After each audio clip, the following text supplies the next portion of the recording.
ప్రతి సంవత్సరం ఏప్రిల్ 22వ తేదీన మనం ఎర్త్ డే ధరిత్రి దినోత్సవంగా జరుపుకుంటుంటాం.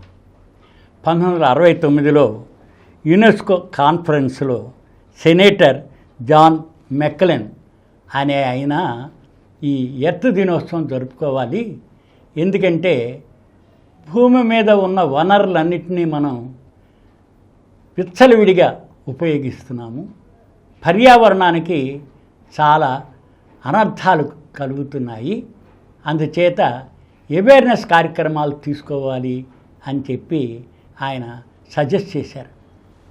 దానికి తగ్గట్టుగా సెనేటర్ గేలార్డ్ నెల్సన్ అనే ఆయన కార్యక్రమాలు రూపొందించారు. అందులో ముఖ్యంగా డెన్నిస్ హేస్ ఆయన 1970లో 2 లక్షల మంది యూత్ అంటే స్కూల్ చిల్డ్రన్స్తో కలిపి అమెరికాలో ఈ చెత్తనంతటిని తొలగించడం మొదలుపెట్టారు. రోడ్ల పక్కన విచ్చలవిడిగా దాని తర్వాత ఎక్కడ పెడితే అక్కడ పడేసి అనర్థాలు. ఆయన పర్యావరణానికి జరుగుతున్న నష్టాన్ని ప్రజల దృష్టికి తీసుకెళ్ళడానికి ర్యాలీలు నిర్వహించారు. ఇది చూసి 1990 నుంచి రెగ్యులర్గా ఏప్రిల్ 22వ తేదీన ధరిత్రి దినోత్సవంగా జరుపుకుంటూ ఉన్నాం. ఎందుకంటే మనం విచ్చలవిడిగా మైనింగ్ చేస్తున్నాం, లోహాలు తీయడానికని కానీ మిగతా రకరకాల అవసరాలకి. అలాగే అడవుల్ని చెట్లు నరికేస్తున్నాం కలపని. ఎప్పుడో కొన్ని 100 ఏళ్ళుగా అది నిర్వహిస్తూ ఉన్నాం. అలాగే డంపింగ్ విపరీతంగా డంప్ చేసేస్తున్నాం. ప్లాస్టిక్ వినియోగం విపరీతంగా పెరిగింది, వాటిని సరిగ్గా డిస్పోజ్ చేయలేకున్నాం. అందరి వ్యర్థాల యొక్క అర్థం తెలియక పర్యావరణానికి ముప్పు ఏర్పడుతుంది. దీనిలో అవగాహన పెంపొందించడానికని దాంతో పర్యావరణం మీద మనం ఏవైతే డంప్ చేస్తున్నామో, విచ్చలవిడిగా వినియోగిస్తున్నామో, అంటే దోపిడీ చేస్తున్నాం మనం భూమిలో ఉన్న వనరులన్నిటినీ సక్రమంగా వినియోగించట్లేదు. దీనివలన క్లైమేట్ చేంజ్ ఏర్పడింది, గ్లోబల్ వార్మింగ్ ఏర్పడింది. ప్లాస్టిక్ కూడా కొన్ని బిలియన్ టన్నుల వేస్ట్ని సముద్రాల్లో పారేస్తున్నాం. అయితే మనం చూసినట్లయితే మనకి ఇదివరకు ఆయిల్ స్పిల్ ఏర్పడింది. ఆయిల్ స్పిల్ ఏర్పడేసరికల్లా ఎన్నో సముద్ర జీవాలు అన్నీ నష్టపోయినాయి.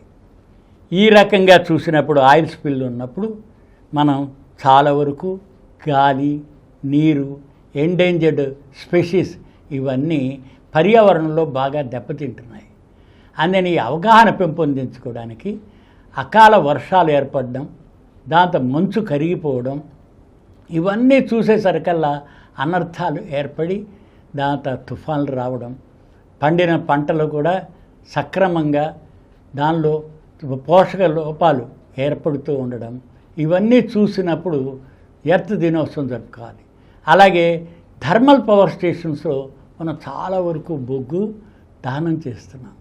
దీనివలన కార్బన్ డైఆక్సైడ్ బాగా పెరిగిపోతుంది, డబుల్ త్రిబుల్.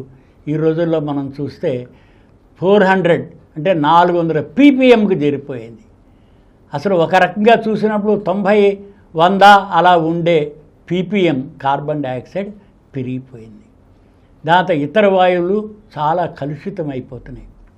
అందుకని మన భూమిని మనం రక్షించుకోవాలంటే ఎయిర్ క్వాలిటీని ఇంప్రూవ్ చేసుకోవాలి.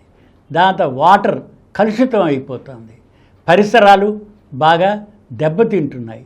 అందుకని గాలి, నీరు, దాంతో మన ఆహారం ఏవైతే తీసుకుంటున్నామో అవి కూడా కలుషితం అయిపోతున్నాయి. పంటలు బాగా పండడానికని ఎరువులు ఉపయోగిస్తున్నాం, కెమికల్స్.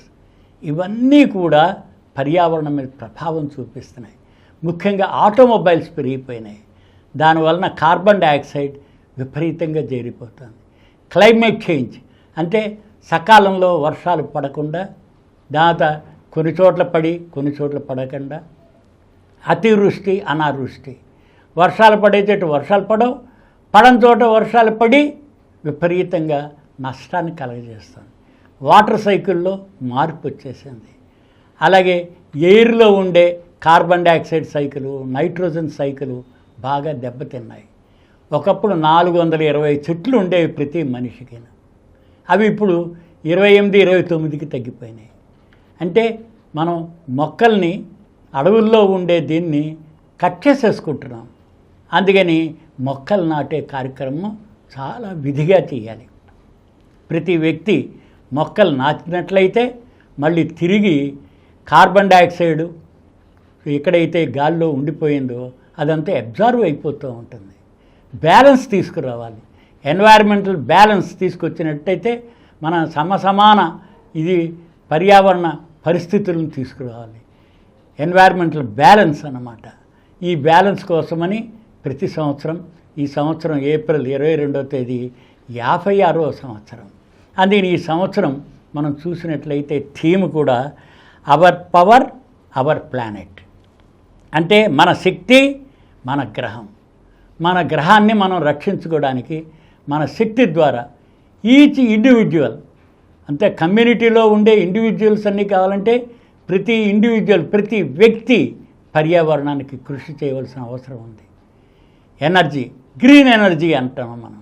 ఈ బొగ్గు, పెట్రోలు, డీజిలు, గ్యాసు వీటి బదులు సోలార్ పవర్, విండ్ పవర్, దాంతో హైడ్రాలిక్ పవర్ ఇవన్నీ జనరేట్ చేయాలి. చేసినప్పుడు ఎనర్జీ మేనేజ్మెంట్ కావాలన్నమాట.